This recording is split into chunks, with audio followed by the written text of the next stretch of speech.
Gate के सामने से गर्दी कम करो, पीछे जाओ। Once I'm done with that shot, I'm done with them. Action! अरे यार साइड को। And cut! दशकों में कोई एक ऐसी फिल्म आती है जो हमारे दिल और दिमाग को एक साथ छू जाती है। 2009 में आई थी आमिर खान की फिल्म 3 इडियट्स और अब 2023 में विक्रांत मसे की 12th फेल। इन दोनों फिल्मों में एक चीज कॉमन है और वो है brilliant man Vidhu Vinod Chopra. 12th fail movie को उन्होंने इतनी ऑथेंटिसिटी के साथ बनाया है कि इसे देखने के बाद हर कोई अपने आप से रिलेट कर पा रहा है। तो चलिए देखते हैं इस must watch movie 12th fail के कुछ बिहाइंड द सीन्स और जानते हैं कि आखिर कौन कौन से लोकेशंस पर इस मूवी को शूट किया गया है। साथ ही जानेंगे कि इस फिल्म की ऑथेंटिसिटी को मेंटेन करने के लिए मेकर्स को क्या क्या करना पड़ा। तो स्वागत है आपका आपके अपने चैनल अनिकेत निगम क्रिएशंस पर। जैसा कि हम सब जानते हैं कि 12th फेल एक रियल लाइफ स्टोरी है जो कि बेस्ड है मनोज कुमार शर्मा पर, जिन्होंने अत्यधिक गरीब परिस्थितियों के बावजूद one of the most difficult exam crack किया और IPS ऑफिसर बने। इस मूवी की स्टोरी राइटर्स ने अनुराग पाठक जी की लिखी हुई बुक 12th फेल से ली है। Transformation of Vikrant into Manoj. Vikrant मसे ने जिस परफेक्शन के साथ मनोज कुमार शर्मा के इस कैरेक्टर को प्ले किया है वो शायद ही कोई और कर पाता। उस रोल के लिए उन्हें काफी मेहनत करनी पड़ी। एक्चुअल शूट शुरू होने से पहले ही डायरेक्टर विधु चोपड़ा विक्रांत मसे और मूवी के कुछ क्रू मेंबर्स के साथ इस गांव में आए थे। ये मध्य प्रदेश का रेहा विलेज है जो कि चंबल एरिया के पास है और यहीं पर इस मूवी के सारे गांव वाले सीन्स शूट हुए थे। मनोज का ये गांव वाला लुक जो हमें इतना परफेक्ट दिखता है, आपको ये जानकर हैरानी होगी कि इसके लिए विक्रांत ने किसी भी तरह का मेकअप नहीं किया था। वो हर रोज घंटों सिर्फ बनियान पहनकर धूप में बैठा करते थे और इसी तरीके से उन्होंने नेचुरली खुद को टैन कर लिया था just to achieve that perfect look. अरे क्या बात है? Morning sir. लेकिन ज्यादा धूप की वजह से उनकी स्किन इतनी ज्यादा टैन हो गई थी कि वो जली हुई लग रही थी और ये कुछ सीन्स में एविडेंट भी है। फॉर एग्जाम्पल ये वाला सीन जहाँ मनोज की दादी अपनी जमा पूंजी उसे सौंपती है ये कहकर, खर्चे की चिंता मत करियो, अब बड़ा पुलिस अफसर बनकर ही लौटियो।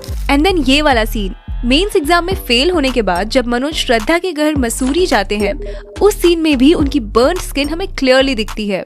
इसे वो लोग मेकअप से कवर डेफिनेटली कर सकते थे, लेकिन विक्रांत ने कहा कि इसे एज इट इज रहने देते हैं क्योंकि उस सीन में मनोज लो और अंडर कॉन्फिडेंट फील कर रहे थे because of his failure in the exam और विक्रांत भी उस वक्त बर्न स्किन की वजह से कुछ वैसा ही फील कर रहे थे। इस तरह वो अपनी परफॉर्मेंस को और एनहांस कर पा रहे थे। बाय द वे, अगर मेकर्स चाहते तो पोस्ट प्रोडक्शन यानी कि एडिटिंग के वक्त भी स्किन को क्लियर और लाइटन कर सकते थे, but they had decided to keep it natural. Madhya Pradesh के उस रेहा गांव में शूट हुए सीन्स के ये रहे कुछ बिहाइंड द सीन्स क्लिप जिसमें 12वीं क्लास में पास होने के लिए मनोज पर्चियां बना रहा होता है। देखिए DOP ने कैसे उसे अपर एंगल से शूट किया था और तब इतना भारी वजन का कैमरा उन्होंने अपनी कमर से बांधा हुआ था। Making of cheating scene. ये जो चीटिंग वाला सीन है इसे शूट करते वक्त डायरेक्टर विधु विनोद चोपड़ा जी को काफी तकलीफ हुई थी क्योंकि इस लोकेशन के साथ साथ हमें इसमें दिख रहे सभी स्टूडेंट्स रियल हैं। जूनियर आर्टिस्ट को पता होता है कि शूटिंग के टाइम कैसे बिहेव करना है और भीड़ वाले सीन्स में उनकी नजर कैमरे की तरफ होनी चाहिए कि नहीं, लेकिन इन स्टूडेंट्स को बार बार बताने के बावजूद भी वो वही गलती दोहरा रहे थे और फाइनली जैसे तैसे उन्हें कसम देकर डायरेक्टर साहब ने उनसे ये एग्जाम वाला सीन शूट करवाया था। कैमरे में नहीं देखो। And cut, one more. कलाकारी दिखा रहा है लेकिन कैमरे में मत देखो। कैमरे में कट। सारे लोग बोलो कसम खाओ पहले सब लोग। ऐसा हाथ रख के कैसे कसम खाते हो तुम? इधर रख के बोलो मैं कसम खाता हूँ। हाँ, कि मैं कैमरे में नहीं देखूंगा। बिल्कुल बिल्कुल। चलो action and cut. I think we got it. Playback. सब लोग बहुत अच्छा कर रहे हैं, बहुत अच्छा हंसे तुम लोग। Excellent, thank you, very good job.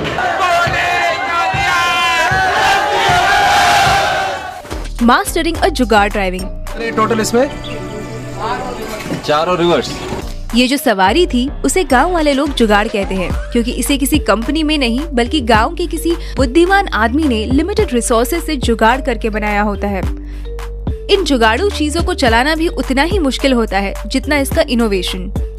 घर के खर्चे निकालने के लिए मनोज और उसका भाई इस जुगाड़ को चलाते हैं। इन कुछ सीन्स के लिए मनोज के भाई का रोल प्ले कर रहे एक्टर राहुल कुमार ने स्पेसिफिकली ये जुगाड़ चलाना सीखा था और तब जाके इसके कुछ सीन्स उसी एमपी के गांव रेहा में शूट किए थे। पहले दिन तो मुझे बहुत तंग किया इस अफलातून ने, लेकिन हाँ धीरे धीरे पकड़ में आई। Making a setup at Mukherjee Nagar. जब मनोज अपने नए नवेले दोस्त पांडे के साथ आईपीएस बनने दिल्ली आता है, तब वो वहाँ लगे हुए सब कोचिंग के एडवर्टाइजमेंट्स वाले ढेर सारे बैनर्स और पोस्टर्स देखता है। उसी के साथ वो मुखर्जी नगर की भीड़ भी देखता है और अपने दोस्त से कहता है, इतने सारे स्टूडेंट है भैया, कैसे हो पाएगा? वेल, ये सब जो बैनर्स वहाँ लगे हुए हैं वो मूवी के प्रोडक्शन डिजाइनर टीम की ही बनाई हुई है। इस सीन को दिल्ली के मुखर्जी नगर में ही शूट किया गया था, जिसे यूपीएससी एस्पिरेंट्स का हब भी कहा जाता है।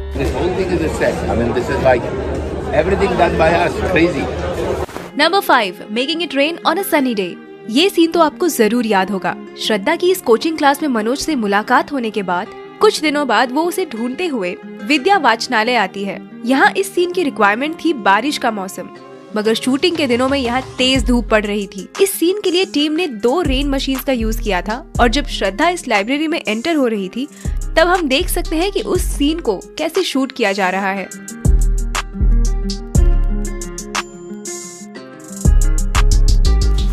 Number 6, Medha sang a song in reality। इस ट्रूथ एंड डेयर सीन में जब श्रद्धा पर गाना गाने का डेयर आता है, आपको ये जानकर हैरानी होगी कि ये आवाज न श्रेया घोषाल की है न किसी और प्लेबैक सिंगर की, बल्कि इसे खुद मल्टी टैलेंटेड एक्ट्रेस मेधा शंकर ने ही गाया है, और वो भी ऑन लाइव लोकेशन। इससे हम समझ सकते हैं कि ये मूवी कितनी ऑथेंटिसिटी के साथ बनाई गई है। जब कास्ट एंड क्रू में से कोई अच्छा काम करता था तो डायरेक्टर विधु उसे 20 रुपए एज अ रिवॉर्ड देते थे, as a mark of good job that somebody had done. जब इस पर्टिकुलर सीन का शूट खत्म हुआ तो विधु जी ने मेधा को 100 रुपए दिए थे, which was 5 times of his regular reward. Indeed, it was worth it. क्योंकि सच में यहाँ पे मेधा जी की परफॉर्मेंस हार्ट स्टीलिंग थी। 100 rupees. When I give 100 rupees, you know how nice it is. ये सीन दिल्ली के दिल्ली हाट इस रियल लोकेशन पर शूट हुआ था। इस सीन को अगर आपने गौर से देखा हो तो आपको रियल कपल मनोज कुमार शर्मा और श्रद्धा जोशी भी यहाँ पीछे बैठे हुए दिखाई देंगे। इन दोनों को बैकग्राउंड में आउट ऑफ फोकस ही क्यों ना हो, लेकिन इस मूवी का हिस्सा बनाना था और ये आइडिया डायरेक्टर विधु जी का ही था। इस सॉन्ग को फिर बाद में मेधा जी की आवाज में एज अ फिल्म वर्जन भी रिकॉर्ड किया गया था। Number 7, रजनी's transformation. फिल्म के सभी कैरेक्टर्स की स्क्रिप्ट के अकॉर्डिंग एजिंग की जा रही थी और उनके लुक चेंज किए जा रहे थे, लेकिन जब मनोज की छोटी बहन रजनी की बात आई तो उसे छोटा बड़ा कैसे दिखाया जाए, ये चैलेंज मेकर्स के सामने था। इसकी तो कोई छोटी बहन भी नहीं थी जिसे वो छोटी रजनी दिखाते, लेकिन हाँ इसका एक छोटा भाई जरूर था, तो उन्होंने उस पर ये एक्सपेरिमेंट किया और उस लड़के को ही छोटी रजनी बनाकर शूट किया। और क्योंकि वो दोनों भाई बहन थे, उनके फेस कट्स अच्छे से मैच हो रहे थे और कुछ इस तरह उन्होंने रजनी के कैरेक्टर में ऑथेंटिसिटी मेंटेन की थी। Number 8, special appearance of doctor Vikas Divya Kirti. हम सब इससे वाकिफ हैं कि 12th फेल में दृष्टि आईएएस के founder and coach Vikas sir का स्पेशल अपीयरेंस है। डायरेक्टर ने एक्शन बोलते ही विकास सर की क्लासरूम में एंट्री हो जाती है। सर आगे जाकर स्टूडेंट्स को सिविल सर्वेंट का महत्व समझाते हैं। And action! आइए Vikas sir, very good, walk fast.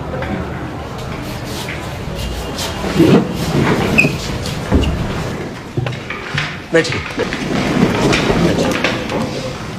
IAS बनना बड़ी बात नहीं है, बड़ी बात यह है कि जिस कुर्सी पर आप बैठेंगे ना, उससे आपकी इज्जत ना हो, बल्कि आपसे उस कुर्सी की इज्जत बढ़े। और फिर एक दिन आएगा जब आप मुझसे मिलने आएंगे, आप नहीं मैं खड़ा हूंगा।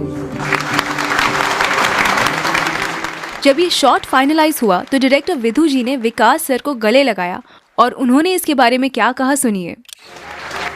I've been making movies for 50 years now, but this is one of the best crowd scenes I've handled. I am so worried about the looks. and none of you look at the camera. So hats off to you.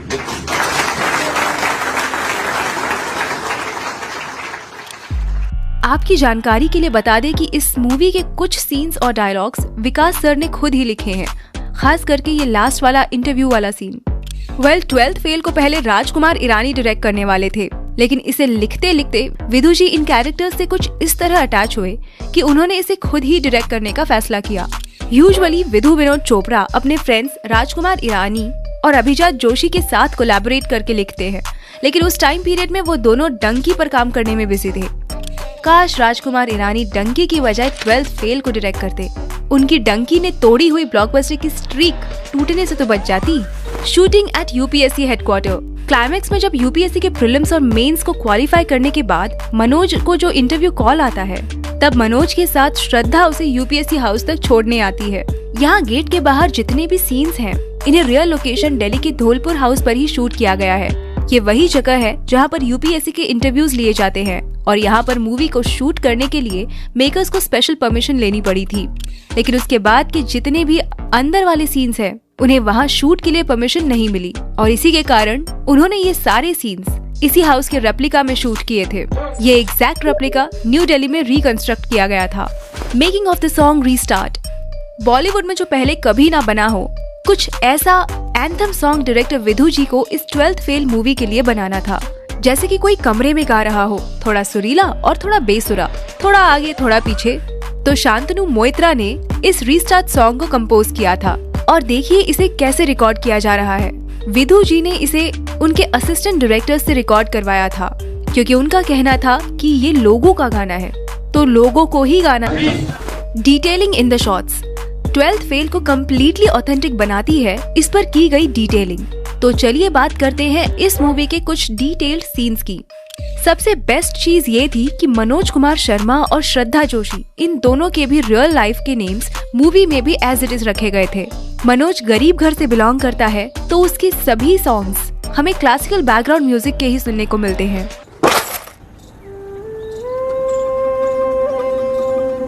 तो पैसा। और श्रद्धा के solo songs पर modern music का लहजा है। तुम नजर से बोलो ना। लेकिन जब वो दोनों साथ में आ जाते हैं, तब इन दोनों क्लासिकल और मॉडर्न म्यूजिक को ब्यूटीफुली कंबाइन करके प्रेजेंट किया गया है। अब जाओ, पलट दो दुनिया। Will you marry me, Manoj?